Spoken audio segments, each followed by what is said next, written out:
100 years ain't what it used to be.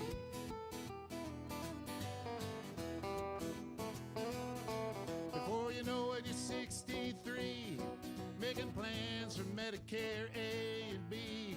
You look around yourself and you see 100 years ain't what it used to be.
Tiffany? Yes. Oh, yeah. Your redheads, your strippers. She fulfilled it expertly.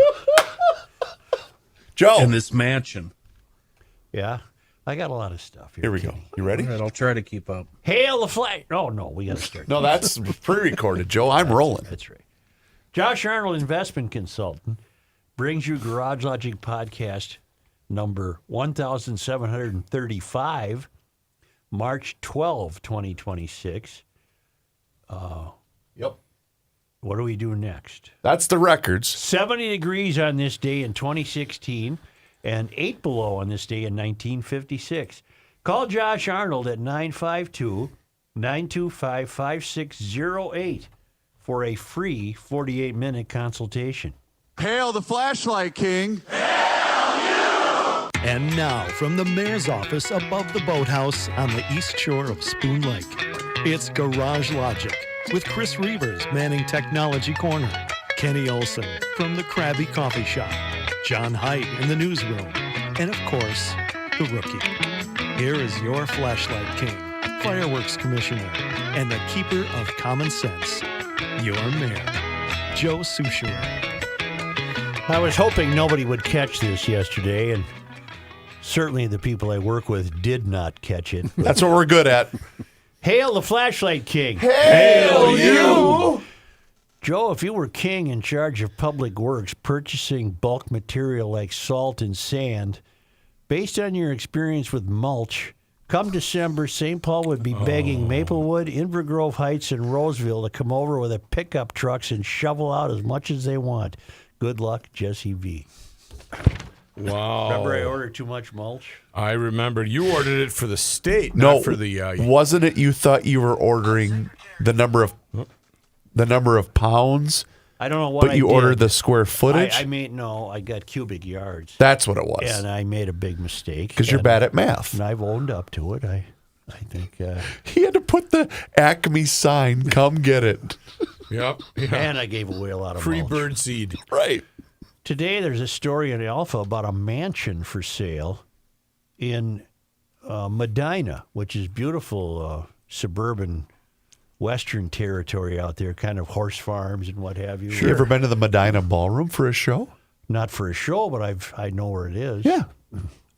Well, the property is on more than 2 acres. It has 5 bedrooms, 7 bathrooms, floor-to-ceiling marble. Wow. It looks like Trump decorated because it's full of gold and weird-looking stuff. Danny Hecker style? Yeah, it's just, live statue, a big statue of Elvis, the whole thing. I don't know if that's in there. Right.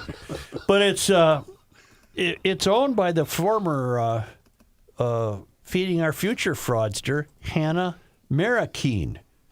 Come on. Who got $7 million from the federal child nutrition program, and she was convicted. She bought the home in 2021 for $1,260,000. When you see a picture of it, that seems cheap. This thing is massive. So wait, the listing price is 2.1. She bought it for 1.2, probably paying cash. Well, no, it's currently for sale for 2.1. Well, that's my point. Can I finish this without you telling me how it works? Oh. It's currently for sale for 2.1. In 2021, she bought it for 1.2. Always a fraudster. Get your money back. Right. There is no mortgage with the property, which, to corroborate your point, suggests that she did, in fact, show up with a grocery bag full of cash and just buy the damn thing. When you do that, don't you have to show where the cash came from? Yeah. Yes. Well, that's not where I was going, but you're probably right. She forfeited the home as part of her plea agreement. And the home is not currently for sale by her. She forfeited her ownership. Property records show the home is now in the hands of new owners, current owners, and it's in the Tuckborough Farms community. 5 bedrooms, 7 baths, high-end furnishings. Well, if you like that style. I guess I'm ripping the current owners, aren't I? Okay. Unless the photos were taken under her ownership. But here's my question. I pulled it up here on Zillow. It looks really nice. It's probably staged, Joe. Well, here's my question, and it's probably naive. The real estate agent had apparently no obligation to alert anybody, right? In other words, the real estate agent's thinking, man, I'm going to make a quick $100,000 here, at least. I'm not calling anybody to say that this gal showed up with a bag full of cash. There's no obligation. I guess there's no obligation. That's where I was going with it. I don't understand what you mean. An obligation to say this was purchased with fraud money. No, not even that, because the real estate agent, in walks, what the hell's her name? Hannah Marakeen, and she's got a bag of $1.2 million. The real estate agent probably thought, this is my lucky day. In other words, did she have any obligation to say to this woman, where in the hell did you get a bag with $1.2 million? And I guess it wouldn't be any of her business, right?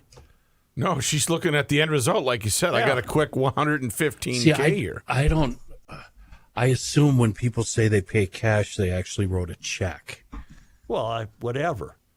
So Hannah sits down at the gold inlaid kitchen table with the real estate agent and says, here, I'll write you a check right now. How much? 1.2. Okay, here's the check.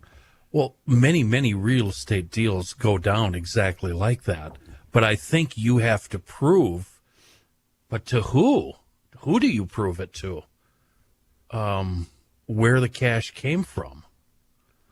Well, whatever. Anyway, it's for sale. And We need a realtor on the phone right now. It's got your 18-foot ceilings. It's got a statement chandelier, floor-to-ceiling marble, gold doors.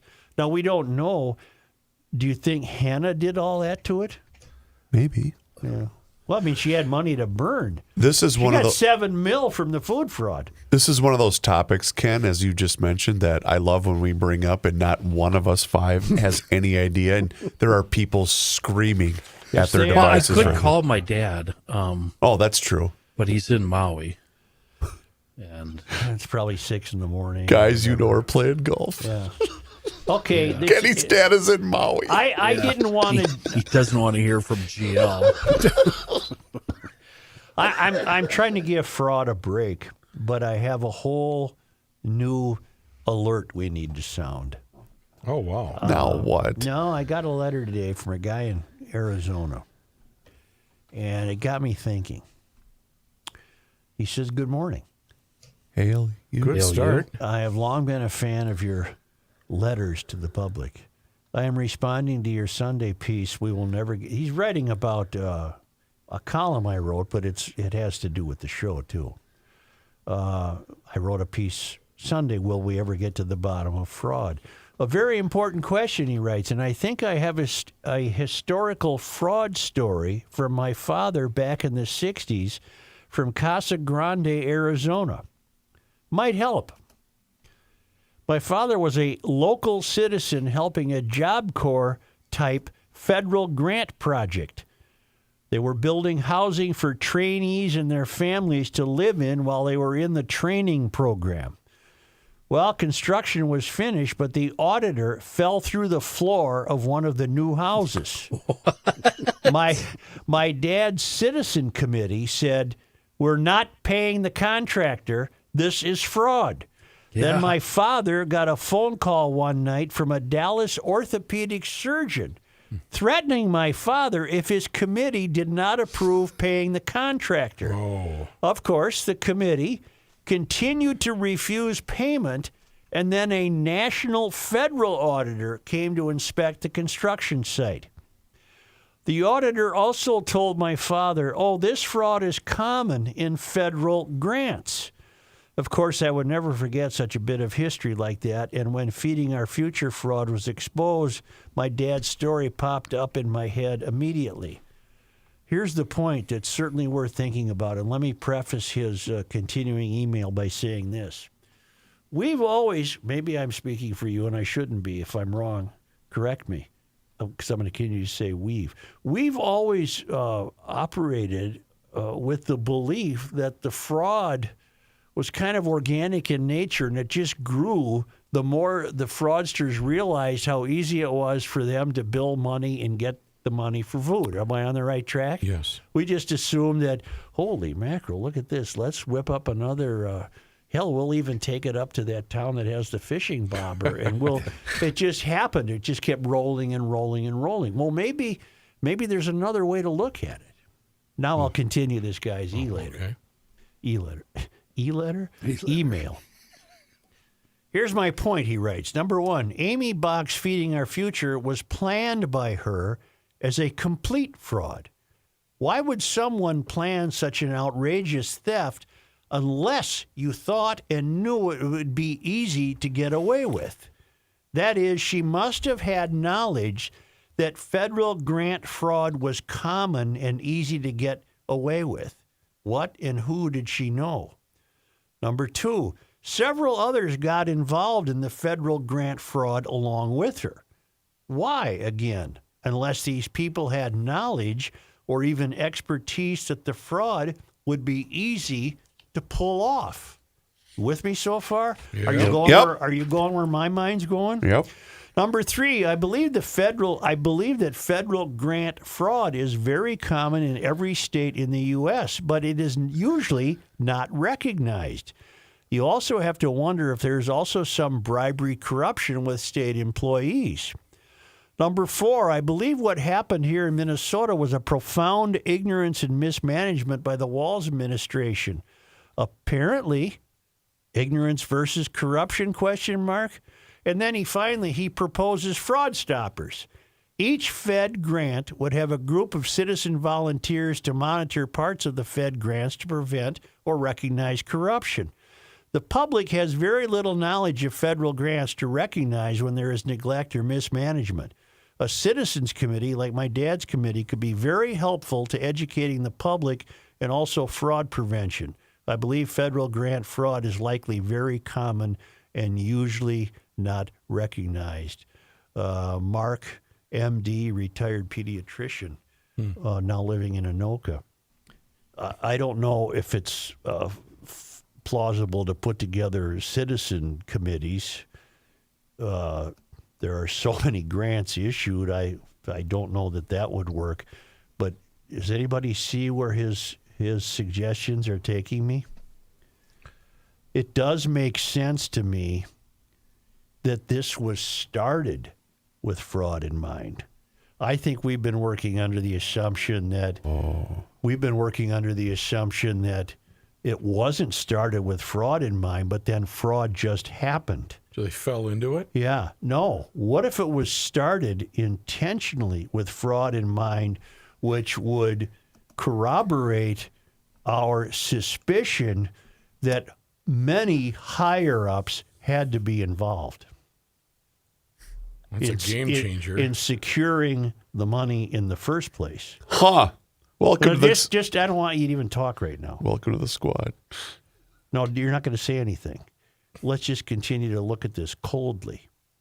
I asked you guys before the show, look up Amy Box's biography, and there's nothing outstanding in it. She was involved in the child care business, but there was one sentence either John or Kenny read to me that might prove useful in fleshing this out. She was wasn't she a national director of child care grant getting or something? Or what did you read me? I'm going back to it here. Yeah. It's quite long. Right, but you came upon a sentence that fit nicely with this guy's email. Before Amy got involved in federal food aid programs, she worked as a child care instructor. She graduated from the U of M in Duluth in 2003. No, it was beyond this. Keep with a going. degree in elementary education. At the beginning of the 2010s, she started to launch her own daycare organization in Burnsville. Wouldn't actually incorporate it until the fall of 19, just months before the pandemic. You read to me a job title she had. I'm looking forward.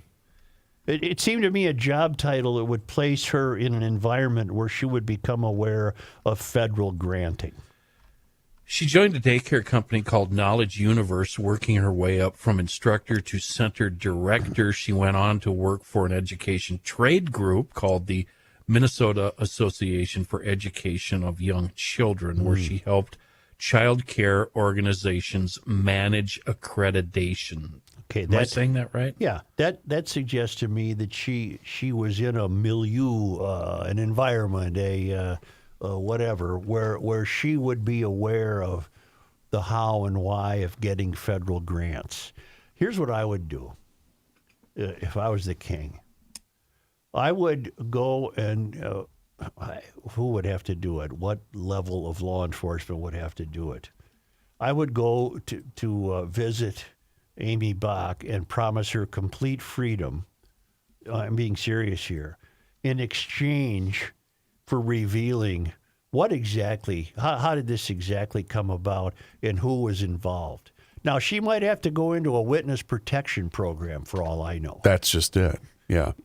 But Amy, who were you really involved with to engineer this? Because I'm prepared to believe this was designed to be a fraud. We've always looked at it as, gee, we're getting stung with this fraud here. I wonder who did. If you stop to think about it and look at the massive amounts of money, that took extraordinary planning and knowledge of how to get that money. It's a whole new way to look at this.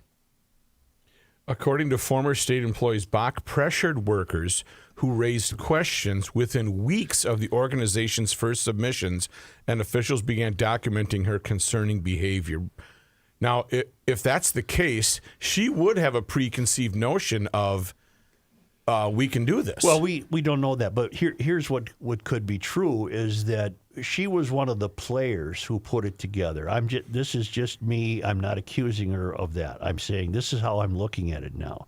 She could have been one of the players who put it together, and the foot soldiers down the line weren't really involved in the manufacturing of the availability of this tremendous amount of money. They were just useful pawns in the plan.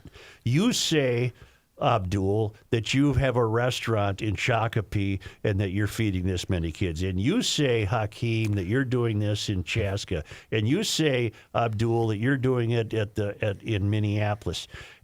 Those people, they benefited, but they had nothing to do with the origination, is what I'm saying. That's my suspicion. The origination came from the Meals Act. Right, which Ilhan Omar was instrumental, extremely instrumental in creating. Right. And as soon as the rules were relaxed, Amy swooped in. And the rules were relaxed because of COVID. Correct. Whoever helped loosen up this money from the Department of Agriculture also was able to loosen up the rules and be able to dispatch the money quickly. And fraud was used as the excuse for that. Now, if you just stop and just tear that one apart and unpack it, there was no reason to speed up anything because of, food is food and hungry children are hungry children. What difference did it make how quickly they had to distribute that money? There was no evidence or indication that because COVID set in, children were suddenly hungry. That had has nothing to do with anything. But they told us that, though. Exactly. Because of fraud now, almost instantaneously, because of COVID. Look at all of these hungry children. There were no hungry children, or you would have heard about them during the whole time of fraud. The money never went to feed hungry children. Now, that also suggests that was a knowledge from the get-go. Hey, we're going to get all this money. Don't worry about feeding anybody. We're not going to feed anybody. We're just going to have the money. And we're going to buy houses in Hamel or Delano. Whatever the hell that Medina. The USDA relaxed the rules, and then they allowed restaurants and other sites to become, meal sites, and then they allowed for these what they called grab-and-go meals. Well, but there was no food. There was no food. And there was no customers grabbing and going. Okay, if you look at it like this, and I don't know if I'm right, but if you look at it like this, it explains the foot dragging. It explains the hesitancy on the part of the administration to point fingers and say, yes, so-and-so was responsible and so on. No, they're all part of it, if you look at it this way. And by they all, I mean higher-ups who actually knew what buttons to press to unleash the flow of money and how quickly they could get it accomplished. Now, and it may be true that this is true the closer you get to the country's tallest buildings all over the country. I haven't even had a chance to read it yet, but CBS News in Los Angeles is reporting on extraordinary fraud connected with hospice care, that they're not getting the hospice care that they've billed billions for. Maybe the whole country is founded on fraud. What gets me, Joe, and we talked to Faye Bernstein yesterday, what gets me is her higher-ups, her bosses. Now, she was with Department of Human Services. Still is, yeah, and now she's basically doing janitorial work. They've got her so demoted. But everybody above her who she alerted told her to shut it down or be quiet or look somewhere else or stop doing what you're doing. And everybody that shut her down got promoted. Meanwhile, she got demoted. Well, there's two reasons for that, it occurs to me. One, the people above her didn't want to rock the boat and they're lazy and they didn't want to have to do any work to prove what she was alleging. That's true. Or two, they're all involved in it. And that's true, if you ask me. I don't think it's an either or. And they said things like compassion. They're willing to bend and break rules due to compassion. Be compassionate. Feed the kids. That's what Walls has gotten away with. I guess we're just neighborly folks up here. Yeah. No, you're not neighborly Golly folks. gee. You're thieves. There's a story on the Reformer I've been reading, and we've talked about this before, that when all of this was discovered, the people who are higher ups obviously were mostly Democrats because it's Minnesota. Right. And they didn't want to rock the boat with something that would harm their constituency and take away votes from them. Right. We took us a long time, but maybe we finally got there. This is a planned theft that had to involve extremely high up people who were probably both elected and non-elected high up people. And the people in DHS, I don't think, it is my opinion, let me rephrase, that they did not get millions and millions. They've got legitimate pay raises. They got better jobs. They got promotions. They didn't get any, from what I can tell, money under the table. Right. But higher ups did, if this scenario is... From what I understand, Shireen Gandhi benefited mightily. And Shireen claims that she was part of the solution when, in fact, she was part of the problem. Our friends at the Center of the American Experiment examine just what we're talking about, but they examine a variety of topics of great interest to Minnesotans. For example, remember when Minnesota had affordable energy? Well, that was before Walz signed a 100% renewable mandate, forcing all of our electricity to come from wind and solar by 2040. So now what? Your electric bill throws you for a loop. Minnesota's power companies can't even plan for a new nuclear energy, the cleanest, safest, and most reliable carbon-free energy on Earth. There's a state law. You can't use nukes. Meanwhile, the rest of the world is sprinting towards advanced nuclear. Germany tried the net zero renewable plan, only they have some of the highest electricity prices on the planet. So the American Experiment doesn't want to repeat these failures on behalf of all of us. Go to americanexperiment.org and click on Take Action. Tell your representative it's time to free the nukes and restore reliable, affordable energy in Minnesota. americanexperiment.org. Hey, I have a question. Yeah. You had asked about an alarm, some type of fraud alarm. Yeah. And on this show, we typically like to do things to honor those that came before us. I don't know where you're going, so I'm very nervous. Okay, that's good. I'm glad. I like to keep you on your toes. And by the way, welcome to the team. I'm finally glad that you're on Team Reavers with the fraud. All right. Ooh. How about a fraud alarm that sounds just like this? And who expected that? There it is. Don't worry about that. There it is. To honor the great man, the train whistle alarm is the She's official. coming through. Compounding. Grab hold of the fraud train. Let's say this scenario is the way it happened. Compounding the difficulty in rectifying it is a completely apathetic electorate. We just keep going on with our lives and Looking at her shoes. hey, Chevy came out with a new pickup truck. I'm going to go look at it. The twin-sided pitcher. Yeah, we're staring at our shoes. Who the Vikes got to get for quarterback? Oh, look at that. They got to raise property taxes again. Well, I guess I just have to it's only going to be $33 per year on my house. We haven't this is just happening in front of our eyes and I don't know what to do about it. We have to start over. Mm-hmm. And we're not going to. That's not plausible. But thanks to this fellow's note, my eyes have been opened. This, to me, it makes all the sense in the world that this was designed to be a fraud. Fraud just didn't happen because suddenly there was a lot of money to distribute to food programs. That was the whole game in the first place. And I guess that's why I always question, how did everybody associated with this have such access to all this information almost instantly? Mm-hmm.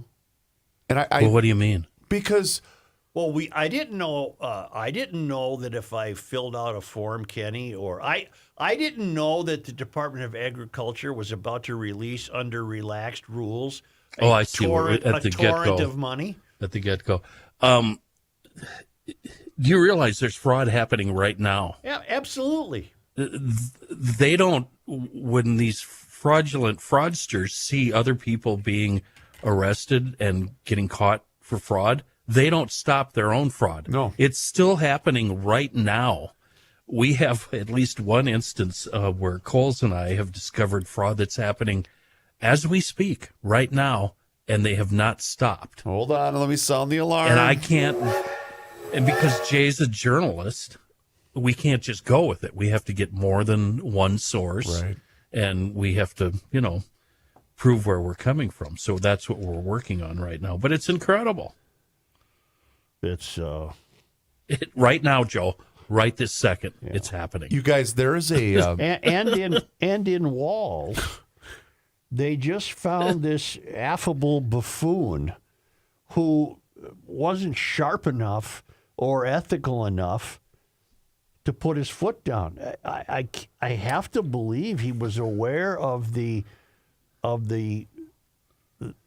hot coal at the center of this. He had to be aware that this is how it works. This was designed to be a fraud. And then the game they played was passing it off as their compassion for people. We're Democrats. We really care about people. You haven't helped a soul. our neighbors. You haven't helped one person.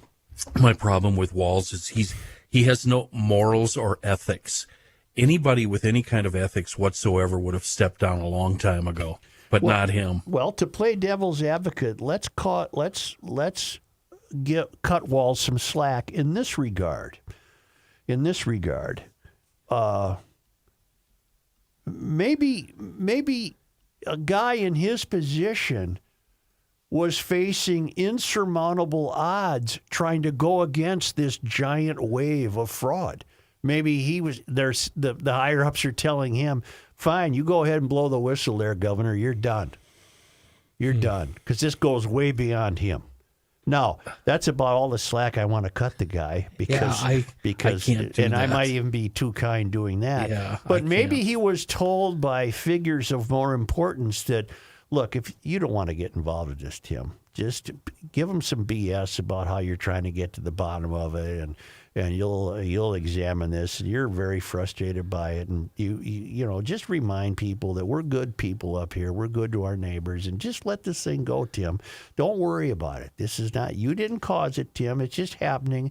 It's been happening, and you just happen to be the governor as it's currently happening. But don't don't get yourself too wrapped up in it, Tim. Just play along Go with this. check the oil on your go- international. Go check your Scout and pretend you're changing the air cleaner. And don't worry about it. I swear to God, I think that's what's happening. Honest to God, this is amazing. I wonder who those higher-ups could be. And you're not allowed to speak because I'm being blinded by your tinfoil hat. But you know Well, what? I'm pretty amazed by your tin. This is the first I've heard of higher-ups. I like the way your brain is working, but I'm No, having a Reavers hard has time. introduced this before, but Who would they be? Can I be honest? I think everybody's in on it, and I'm not joking. And I think the entire government system, I'm saying both sides, whatever realm you guys think this is, there's no way that this hasn't been orchestrated from the absolute top down. And the only reason that this governor is pretending to care about it now is because he realizes if it gets back to him, he's in serious, serious trouble. John, will you look up and have it in your news? I didn't have a chance to read it. Can you quickly read about this breaking story out of L.A. about the hospice fraud?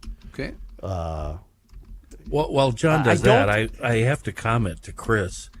Him and Ellison did get raked over the coals fairly thoroughly earlier this week. Right, but what happened though, Ken? They all played dumb. Nothing will happen. Right. I think the game is so organized that theater Walls and Ellison went through is just part of the game. We have Ellison on tape talking to people I know. involved with this that were contributing to his campaign.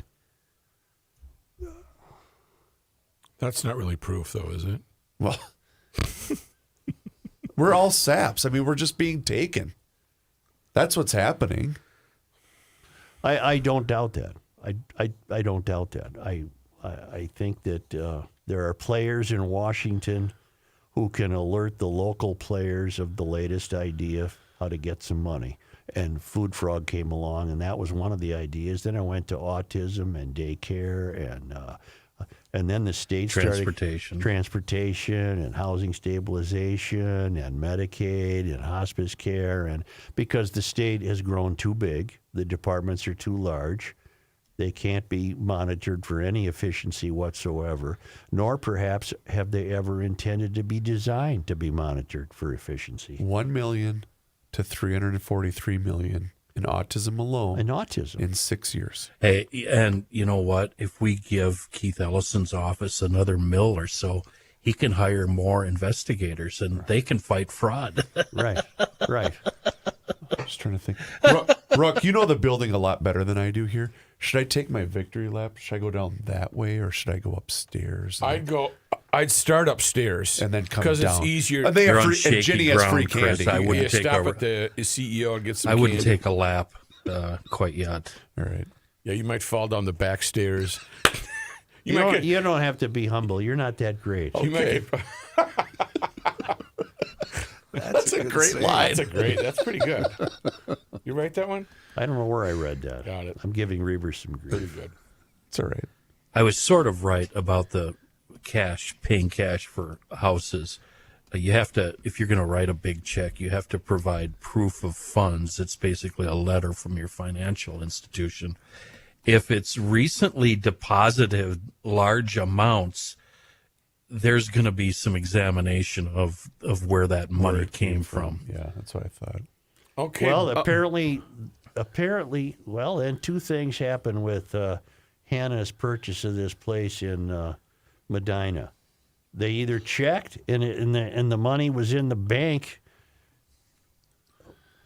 But or they didn't even check, but the check cleared, so everything was great. But the other thing is, if they would have investigated, they would have said she was paid from the state. I mean, they would not have known You look at meals the were tax not served. returns, and you go, "Oh, in 2018, you made 60,000. In 2019, you made 600 million. Mm-hmm. What changed?" But then she would say, "I have these receipts I from." got really lucky. Yeah, but I have these receipts from all these meals, which is from the state. Yeah. So there wouldn't have been there would have been a red flag to the increase, yes. Well, speaking of fraud, which What do you got, fraudster? you remember our friend Tiffany Henyard? She's no-go zone. She was the mayor. She was the mayor of Dalton, Illinois, spending all that money and treating herself like high royalty, and she has fled from Illinois now. Oh no. Yeah. She Zimbabwe, where she headed? She's got a $40,000 Amazon bill, and she left behind money she owes in rent and this and that and the other thing. She fled to Atlanta, where she decided to be a Republican. They won't find me here. And she's running now. Oh my God. For a regional council seat as the only Republican. She's suddenly a Republican. I think that's fantastic. And it's all over the news. She, let's see here. She's going to, what is it she's running for? I don't know. She's running as a Republican in Georgia. She spent $43,000 on Amazon buys in one day. Apparently, she then fled to Georgia, and she's running as a supervisor, on the board of supervisors for Fulton County, which includes Atlanta, and she's now a Republican. I have audio of that scene. That makes me nervous. I know. Above the danger zone, above the crazy line, we have the danger zone. Yep. This is your redheads, your strippers, anyone named Tiffany. This is hairdressers. This is where your car gets keyed. You get a bunny in the pot. Your tires get slashed, and you wind up in jail. A bunny in the pot. Nice Fatal Attraction reference. She stole $1.9 million from the taxpayers in that town. I'm changing it up. Everything is. I'm running as a Republican in Atlanta. Well, The FBI basically is her roommate. Yeah. Right. I mean, they're just with her every second of every day. The FBI is right there with her. Like the Looney Tunes thing, Ken, where the chicken check clocks in and then the dog clocks. Here's ABC Chicago. A judge has ordered Tiffany Henyard to repay $10,000 in back rent and damages. She and her boyfriend were accused of not paying the rent for the home they lived in. Cook County Sheriff's deputies tried and failed to serve Henyard with eviction papers in October of 2024. Henyard and her boyfriend have since moved out of the home. She did not appear in court Monday, I suppose because it's a hassle to get back here from Georgia. And that's where she's running for. You don't want to be inconvenienced. I'm at work. She's at work now. Joe, during her time as mayor, that city, it was 21 to 25, that village's bank account went from $5.6 million surplus to a $3.6 million deficit. I can't believe it took them that long to get rid of her. She was a no-go zone from the day we still have a governor here. Yeah, that's true. Well, it's amazing, folks. Let's take a time out, shall we? We shall. We shall take a time out, but I want to talk about my friends at North American Banking Company. Well, you know slow what? doesn't mean you have to turn your volume down. It just means you speak slower. If this adds on pause. That's right. Okay. Here's the deal with North American Banking Company. They wanted to create a better banking experience for their customers where you do get to know your banker and they get to know you. And you know what? That's what they've been successful at since 1998, creating a better banking experience. And here's why they're important. Loan decisions are made right here in the Twin Cities. Why does that happen, Rook? I'll tell you why. Why is that? Because they are locally owned and operated. That's the difference between them and all those other big national banks. And you might think that they last updated those online and mobile banking tools, 20 years ago. That's not the case. They have the same updated online and mobile banking tools. Doesn't matter what you're looking to do. Expand your business with confidence? Yep, they got you taken care of. You want to buy a new home? They're going to take care of you. How about finance? that new home renovation project or get that new car, North American Banking Company is going to make all of that happen. So check them out online today. It's nabankco.com to learn more. It's banking done differently with 6 wonderful, convenient Twin Cities locations to serve you. North American Banking Company, member FDIC, is an equal housing lender.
Here's a man who spends hours in hardware stores, sifting through the nuts and bolts of life.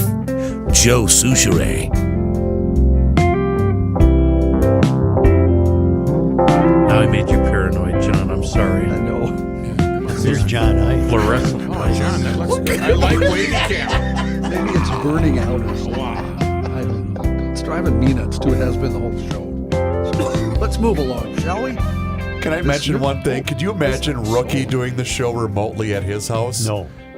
I'd be doing so in my underwear. Well, it would be. Can we do the news now? Here's John Heidt. Thank you, Joe. This news brought to you by North American Banking Company. A man is dead. An investigation underway after a police response to a man in crisis escalated overnight in Rochester. According to a statement from the Rochester Police Department, officers called to the area of Ashland Drive Northwest near 19th Street, where Ashland Place apartment is located. It happened about 9:30 last night. Initial reports say a man was experiencing a mental health crisis, which led police to also bring a social worker from the department's crisis response team. Police say they spoke with the man, determined he was a threat to himself and others, warranting a 72-hour emergency hold. However, when officers tried to take him into custody, a struggle ensued. As the man and officers struggled, police say the man grabbed one officer's gun. In response, another officer shot the man. The department says officers then rendered aid to the man before he was taken to a hospital where he was declared dead. As with all law enforcement use of force cases, the Bureau of Criminal Apprehension was called and is now handling the investigation. Car thefts in the Twin Cities moved in different directions for the first couple of months of the year, with an increase in Minneapolis and a continued slowdown in St. Paul. Both cities were experiencing a decrease in car thefts by the end of 2025. However, this year, Minneapolis Police Chief Brian O'Hara expressed concern about a renewed spike, which he says began when the influx of federal immigration agents arrived in the city. O'Hara told Minneapolis City Council members, "You might see out there that just crime went down during this thing. That's not all true. Some crime did. Other crimes went up." After a 37% decrease over the last 2 years, the chief informed council members the city is now seeing a significant increase in auto thefts and some damage in property.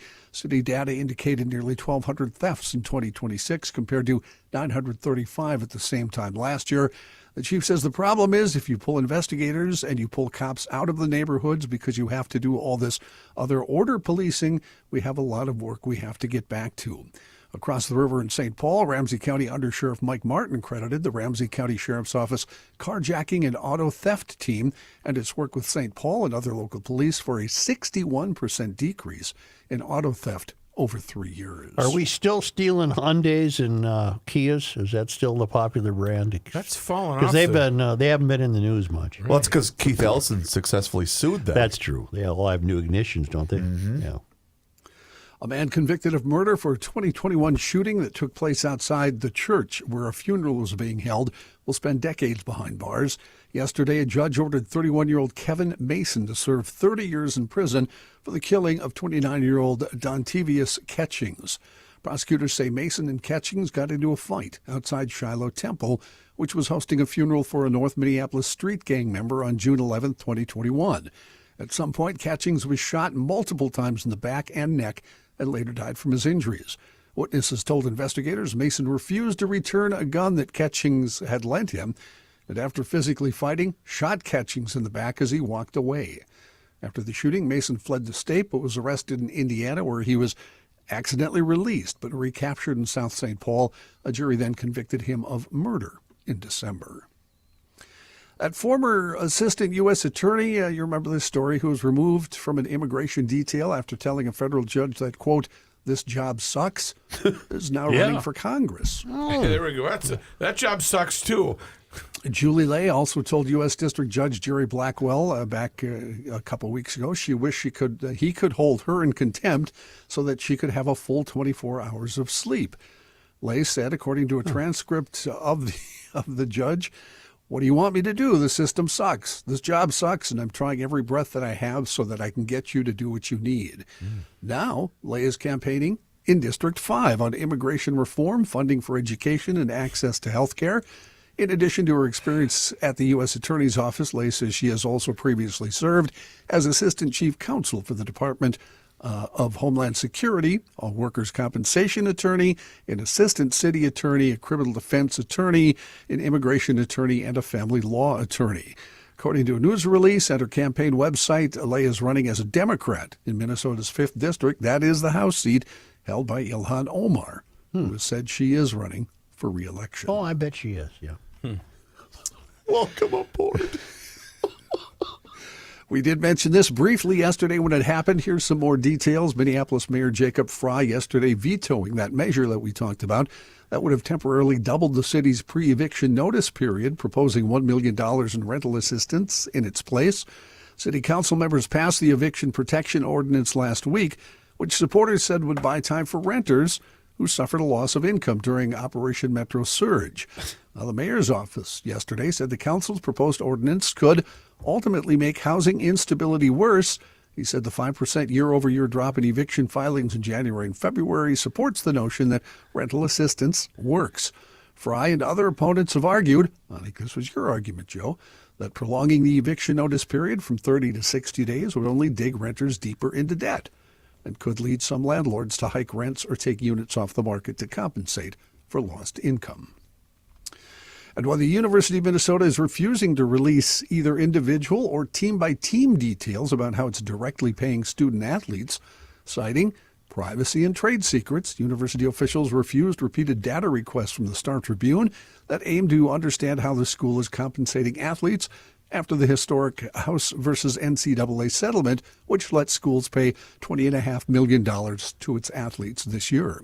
The school cited student privacy when refusing to release data on individual athletes and also refused to release payment breakdown by program because the school considers it commercially viable information. While the school isn't disclosing specific spending, officials said last year the money would go to football, men's and women's basketball, women's volleyball, and men's hockey. Why don't we take a quick break here and hear from Mr. Reavers? You know what?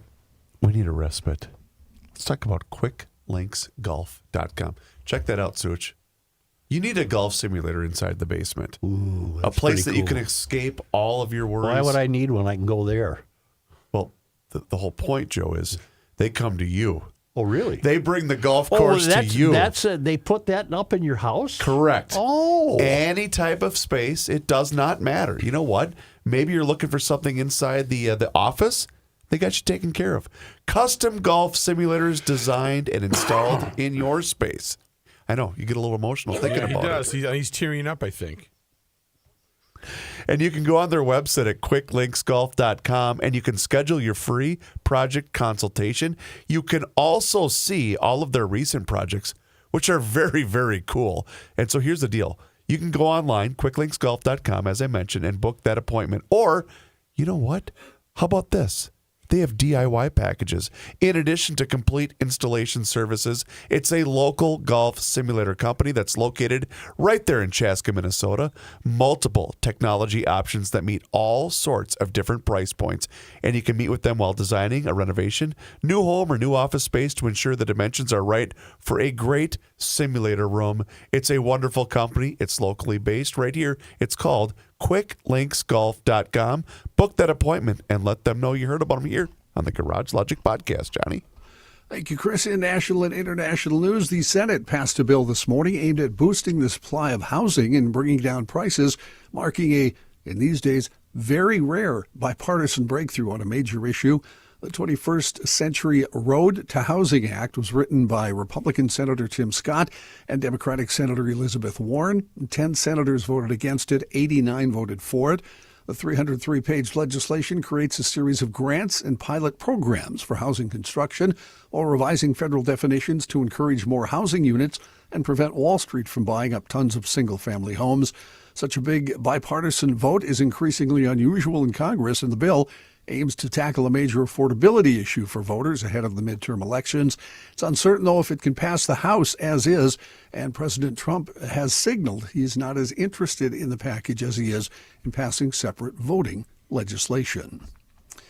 Iran's new supreme leader, Mojtaba Khamenei, said today the closure of the Strait of Hormuz maritime passage should be continued as what he called a tool to pressure the enemy. It's his first public statement since he was appointed.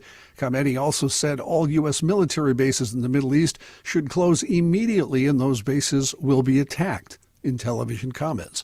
Oil prices extended gains following the statement read by a state TV broadcaster.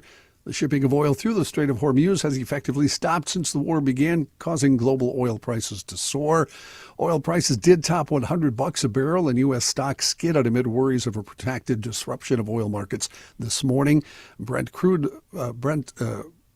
futures, jumped after President Trump said stopping the Iranian regime after getting nuclear weapons was a higher priority than oil prices. As of about 5 minutes ago, the stock market showed the strains of that. The Dow down 540 points, or about 1.13%.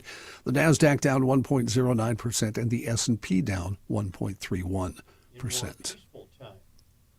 In more peaceful times, the traveling Lymans have sailed the Strait of Hormuz.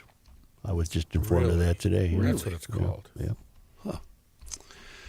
Here's the story, Joe, you talked about earlier. CBS on Tuesday releasing an exclusive investigation into fraud in hospice centers in Los Angeles, California. CBS said there's a stretch in L.A. with 500 registered hospice companies within just 3 miles of each other. Oh, that's the old trick we do here. 89 in one single building. Oh, yeah. Acme Hospice go, Care. huh? Yeah. But CBS says when they visited, they found empty offices. That's right. Piled up mail, and dead phone lines. I'll be damned. I'm stunned. I am too. Yeah, I'm stunned. Attached to the social media post is a video of CBS journalist Andy Yamaguchi going door to door to hospice companies to ask questions. However, they were given no comment. Yamaguchi says in the video, Medicare hospice fraud can happen in a few different ways. Shell companies can buy stolen Medicare numbers on the dark web and then bill the government for the services that they don't ever actually provide. In the story, CBS analysts report that out of the 1,800 hospices in L.A., about 700 of them have red flags for fraud, according to California standards. Spokesperson for Democratic Governor Gavin Newsom's office responded to CBS News and said hospice fraud has been cracked down on under his leadership. Well, apparently not, Gavin. Apparently not. What happened to we don't know that?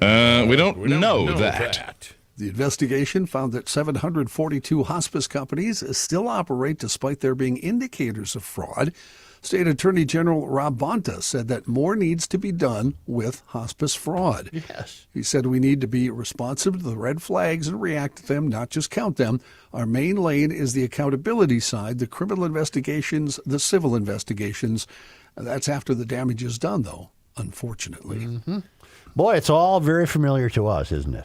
Yeah. Sure there is also a video that circulated in conjunction with the story John just read about Gavin Newsom doing this thing, right, where he holds the thumb and he's like pointing and talking emphatically about trying to... He's pretending he's president. Yes, exactly. Sure. Trying to combat homelessness. That's my bet. And the video starts when he was the mayor of San Francisco. Well, that was the capital of homelessness. Until right now, basically talking about how we're going to tackle this. Right. And it's somewhere in the neighborhood of $300 billion has been spent in homelessness, and not one damn thing's been done.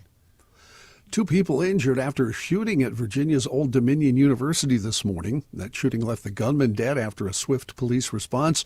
The gunman opened fire in the technology building at the Public Research College in Norfolk just before 10:50 this morning. The 2 injured students were rushed to a local hospital. Their conditions are unknown.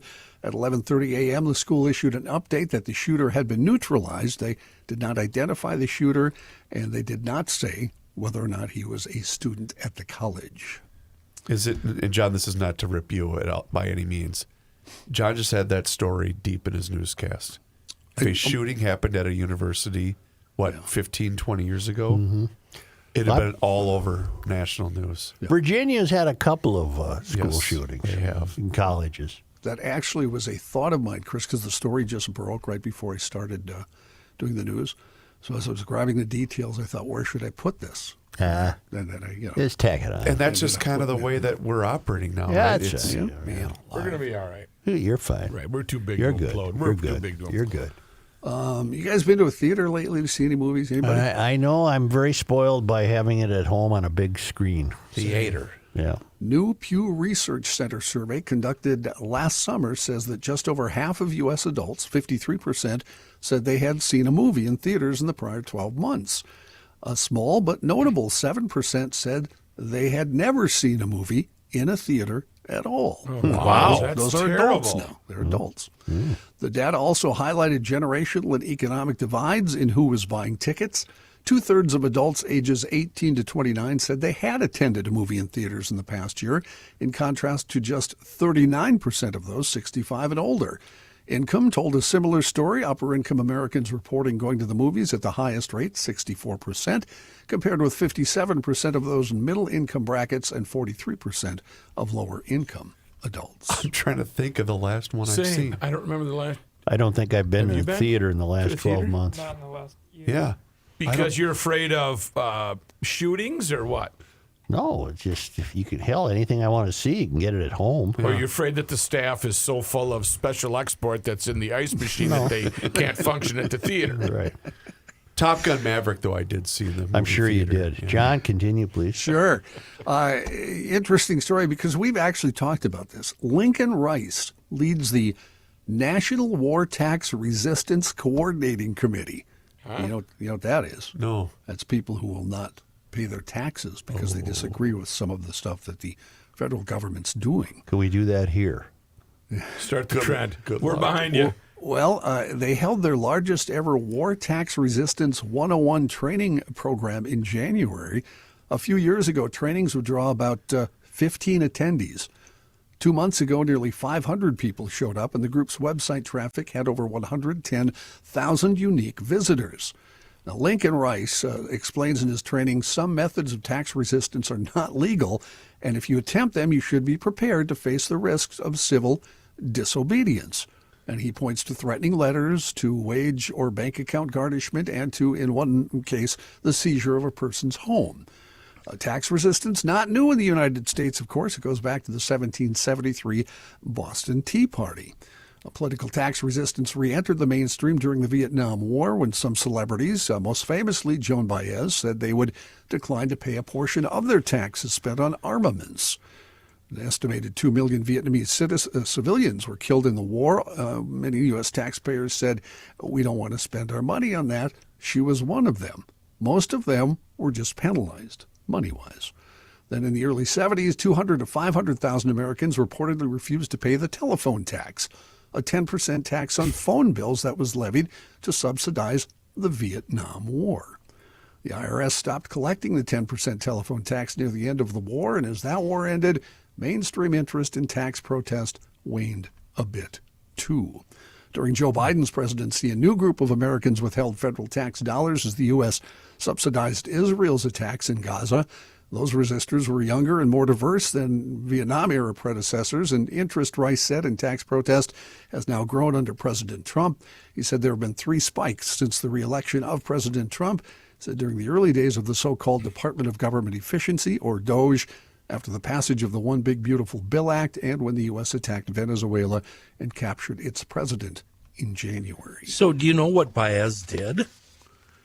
She refused to pay 60% of her income taxes from 63 to, like you said, John. Yep. She let the government take her stuff. Yeah. They seized her assets. Yes, sir. Because I was thinking the people that don't do this, that don't pay their taxes in protest, how much do they really have to lose? Well, she would have had a lot. Are we talking the guy on the edge of town that has a trailer house with no skirting and about 18 crashed automobiles surrounding it? He's glad to get rid of it. Or is it somebody who has a lot to lose? Yeah. What about Willie Nelson? What did he do? Well, he just didn't pay him because he was high. Yeah, he just forgot. Okay. Yeah, that wasn't politically motivated. No. Would the guy, though, that you're talking about, can he be politically motivated, you think? I don't see that. I think he would use it as an excuse. Let's put it this way. They got it figured out that we couldn't get away with it. Yeah. That's true. That's true. Since the war, well, you know what? Let's skip that one. I mean, they'll come after your wages. Right. You know, yeah. Will they take, for instance, say, a spouse?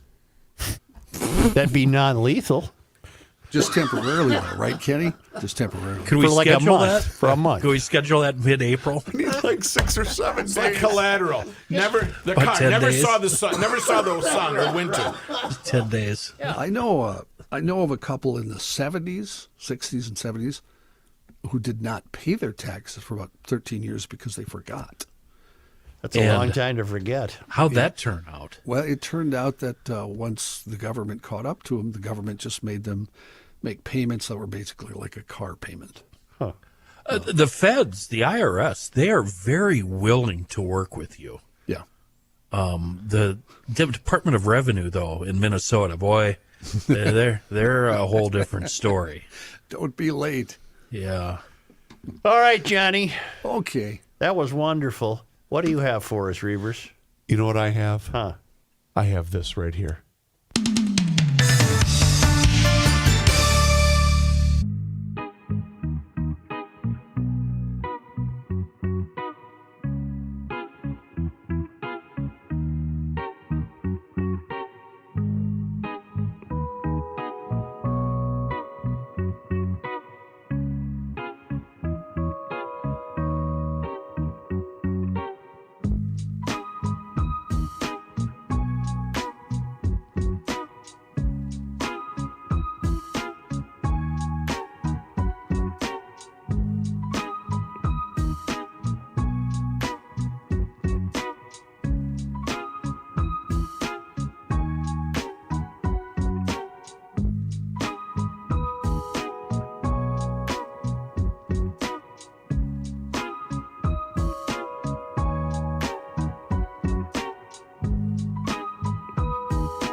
If he's talking. It's the end of the world as we know it, and he feels fine. Joe Souchere.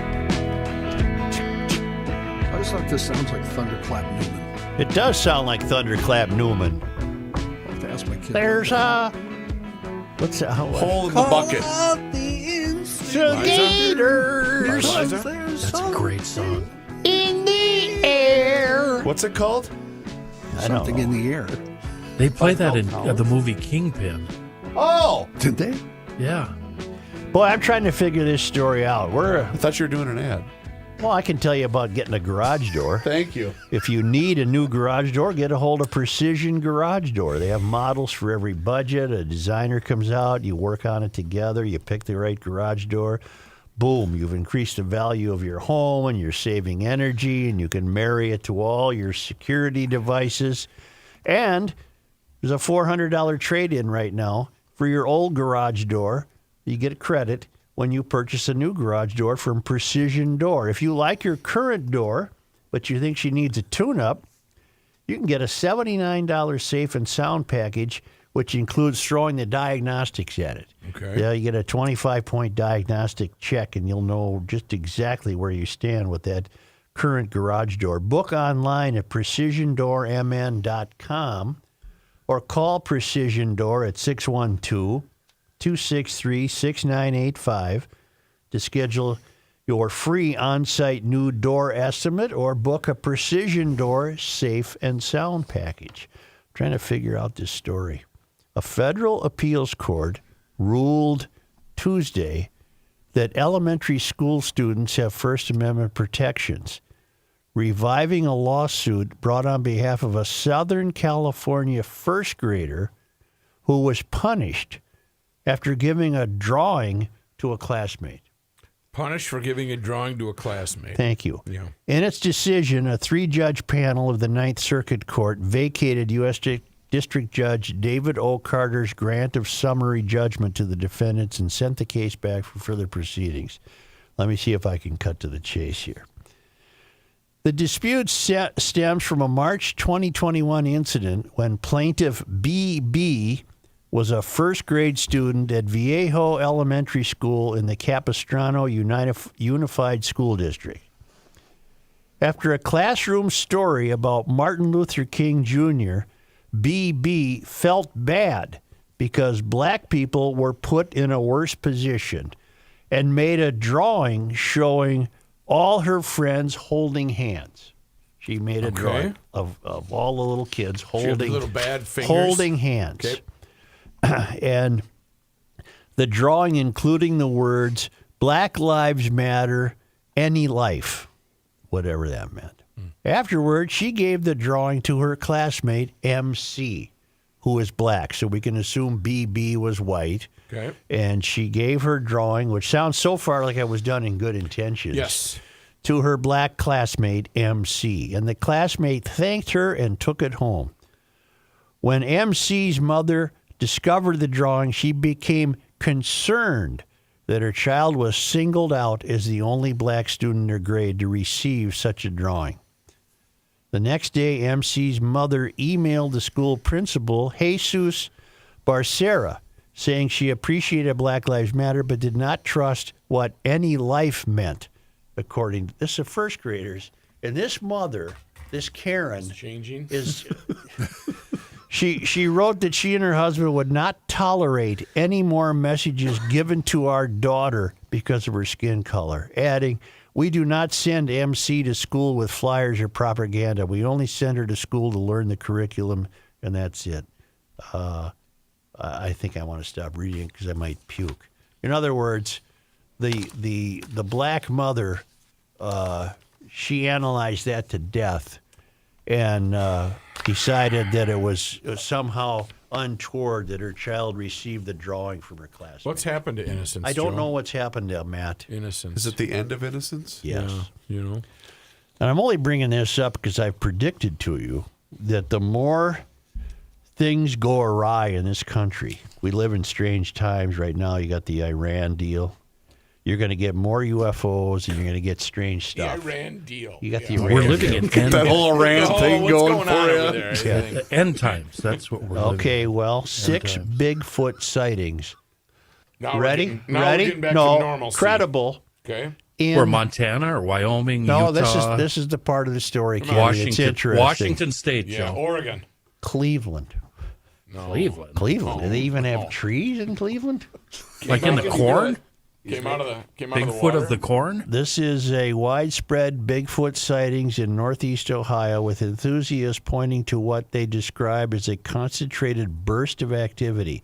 The Bigfoot Society, a podcast and online community dedicated to collecting eyewitness counts of Sasquatch, says it has received 6 separate reports.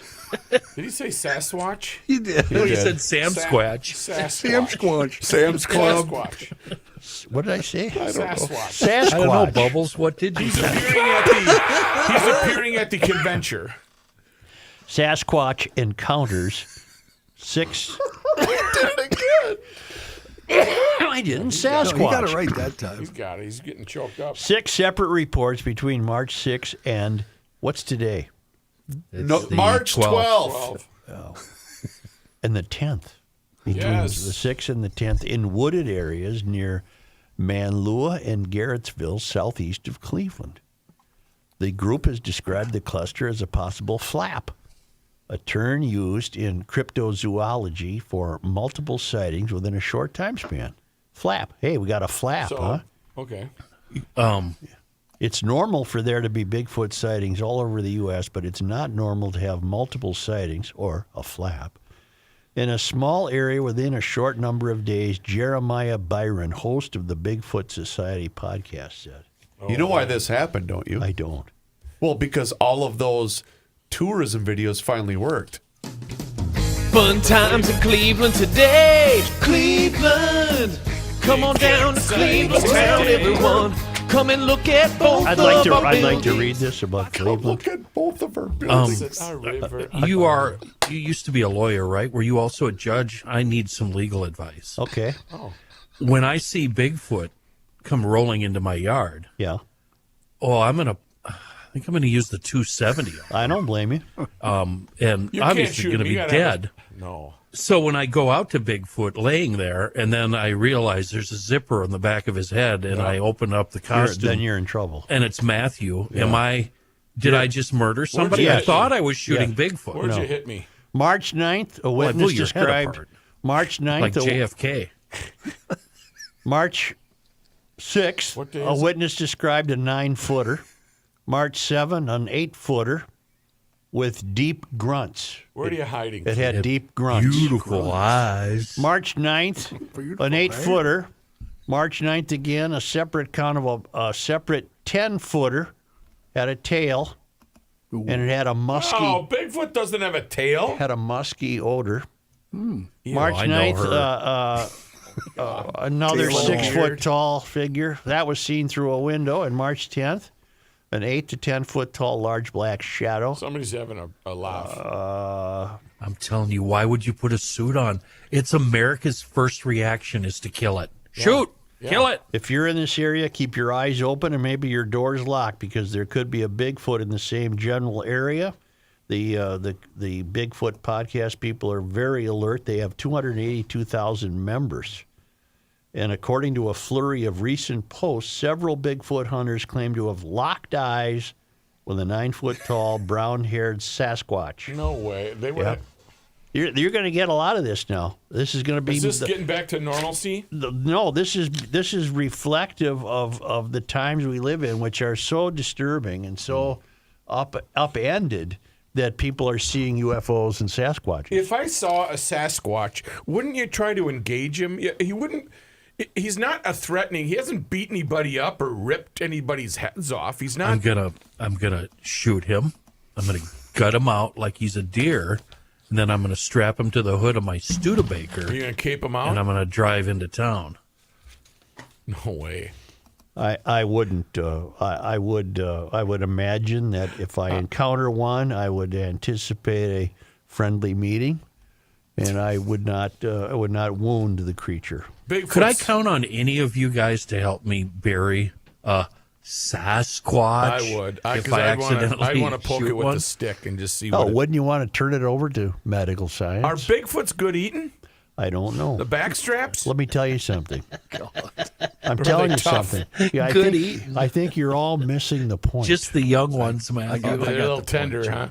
You're all missing a more important All point. right, go ahead, enlighten Mayor. us, Lay it my on us. friend. As culture implodes on us, people are going nuts. And the more nuts they get, the more UFOs they're going to see and the more Bigfoots they're going to see, even as close as Cleveland, which is not a heavily wooded area. No, tough In place. fact, their river catches Although, on fire. although place for Cleveland has had, Ohio has had Bigfoot sightings in the past. I think I love going to movies and detecting the underlying message, what they're really saying. And I think I know what you're really saying. It's Trump's fault. Oh, I heard that too. Yeah, you're That's right. exactly what I heard. Yeah, you're blaming this on Well, I Trump. would hear that, know, but and I don't I know might if be it's thinking it. Well, maybe it is because here's what I would say about that. I Because can on spin account of you him want to up. know why? How am I at spinning him Yeah, up? I can do it. That's pretty good. In the time of Trump, it will be Sorry, more G. common. Ellers, this is my fault. It will be more common to see UFOs and Bigfoots. Kenny, personal question. Did you ever hear about Bigfoot when W was president? No. Biden? Did you ever hear about Bigfoot when Biden was president? No. How about Obama? No, I don't think I Not have. even a Yeti. During Reagan, was there any Bigfoots? Not to Yeah, my knowledge. No. I don't think No. so. Moral just question Nixon for and Kenny. Trump. If you saw a Bigfoot, a Sasquatch that had a Trump wig, and he was obviously trying to With the prove a red point hat. or be silly, Yeah. would you engage him before you shot him in the head? With a or- MAGA hat Yeah, right, exactly. Hey, what's the deal, Bigfoot? Hey, well, you I think know. Bigfoot is blurry. That's the problem. That's the problem. It's not the photographer's fault. Bigfoot is blurry, and that's extra scary to me. Yep. Because there's a large, out-of-focus monster roaming the countryside. Run, he's fuzzy. Get out of here. Who was president 11? No, 15 years ago, what year are we in? What year would that be? 2010 would have been 2011 Obama. would have been Obama. Okay, that's when the story of he had beautiful hair. Yeah, but so that there was at least one. But was that in Bigfoot sighting. Cleveland, John? I think That was not. Oh, I'm It was sorry. in the I guess Carolinas. It That was in the matters. Carolinas. This wasn't. They're infiltrated. This thing was 10 feet I don't tall. think you're giving the tourism video enough credit. But that was never even claimed to be a Sasquatch story. That was just a guy he who was- saw him in the woods. He was 10 foot tall with beautiful hair. Beautiful hair. And he had 6 fingers on each hand, he says. And for a donut for toilet paper, it's right over there. She ran right over there. Yeah. That's all I can think of what when I was hear that thinking, guy. too. Yeah. Yep, I got the toilet paper, the Man, donut. I tell right you over what, there. she was crazy, but she went right. She went right over there. Only because. Wait. This might be worthy of bringing up tomorrow. Our guy, Pat Garofalo. You know him, Joe. Yeah. He issued this tweet, and it's such a great home run line. We might want to dig into this further tomorrow. Yeah. So Seattle, you're familiar with that city. I am. They have a socialist mayor by the name of Katie Wilson. Oh, she's a beauty. She has officially declared war on grocery chains. Yeah. She claims that she will unilaterally ban grocery stores from closing down in her city, arguing that food access is a human right that overrides business decisions. Yeah, if you to which understand. Pat Garofalo tweeted this. You know, every once in a while, an idea is so bad that I want to see it implemented just to watch it turn into an inferno of stupidity. Yeah. And for those that don't know, Pat Garofalo is the Minnesota Grocers Association leader. She's the mayor still living at home, I think. Correct, with her parents. Yeah. The inferno of stupidity. I had to get that out there. That was very, very funny. The traveling lineman's right. How's that going to work though? No money to buy inventory. Right. Well, just shoplift. Stay open. I mean, Steal we're until open. the shelves are We've got an gone. old pack of certs here, and And a can of Spam on the counter somewhere. Certs, nice reference. They still In make 2013, the traveling linemen's cruised from Barcelona to Dubai by way of the Suez Canal, Red Sea, Gulf of Aden, and Strait of Hormuz.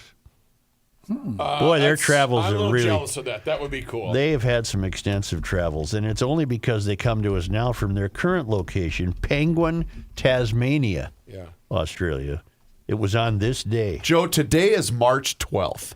In 1872, Rutherford B. Hayes, between terms as governor of Ohio, spent the morning in St. Paul visiting the state capitol and other places of note in the city.